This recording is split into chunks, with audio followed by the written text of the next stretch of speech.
បាទសុខដីបងប្អូនអរគុណថ្ងៃនេះចង់បង្ហាញបងប្អូនថាតើផ្ទះខ្ញុំមានដំណាំអីខ្លះហើយតើយើងទៅបងប្អូនគ្នាថ្ងៃនេះខ្ញុំចង់ជម្រាបបងប្អូនឆ្ងាញ់ហើយបងប្អូនទាំងអស់គ្នាបានសាកតោះមកចូលមកឥឡូវនេះបាយតកួនសិនណាបងប្អូនណាគួនច្រើនមែនតើអានេះខ្ញុំដាំតកួននេះមានទាំងតឡងតម្លងមកចំហៀងតកួនមកចំហៀងមកតែដោយសារតកួនវាដោះវ៉ទៅចឹងគេសំគ្នាបាទតកួនណាបាទតកួនក្នុង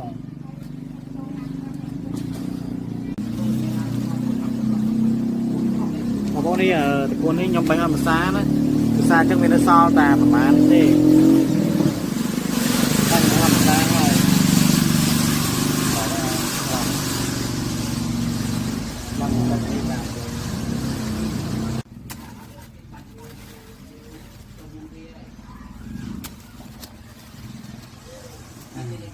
នេះកាត់ព្រួយតឡងវាបាទកាត់ព្រួយតឡងនេះគឺខ្ញុំអាចយកទៅឆាกับអានឬក៏ខ្ញុំអាចយកទៅដាំបន្តបាទអានេះខ្ញុំចង់ឆាព្រួយតឡងដែរណាបាទនេះតឡងនេះអានេះតឡងពណ៌ដើមស្វាយតឡងពណ៌សណាតែអាដើមពណ៌សនេះតឡងវាពណ៌លឿងអញ្ចឹងវាមាន2ប្រភេទបាទហេ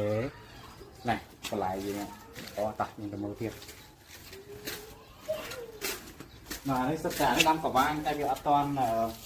ធំស្រួលទេនោះខាងមុខទៀតតាមទីខ្ញុំបង្ហាញនេះល្មៀតនេះទឹកត្រីខ្ញុំមានបណ្ដោះសពចង់ឲ្យមានជីនេះបាទឥឡូវយើងមកបេះម្ទេស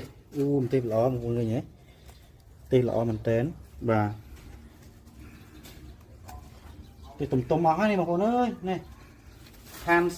មកផ្ទះយូរខ្ញុំរវល់ធ្វើការចឹងទៅបាទនៅតំពេញហើយនេះចេះនៅបៃលិន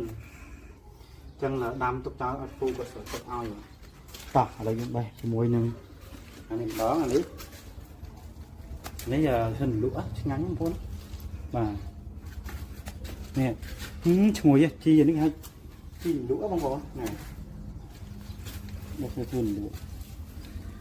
អូនេះល្អបងប្អូនណានិយាយទៅតំណាំមានគ្រប់សពបងប្អូនណាបាទ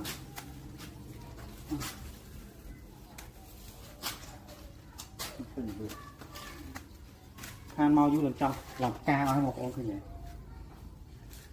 នេះផ្កា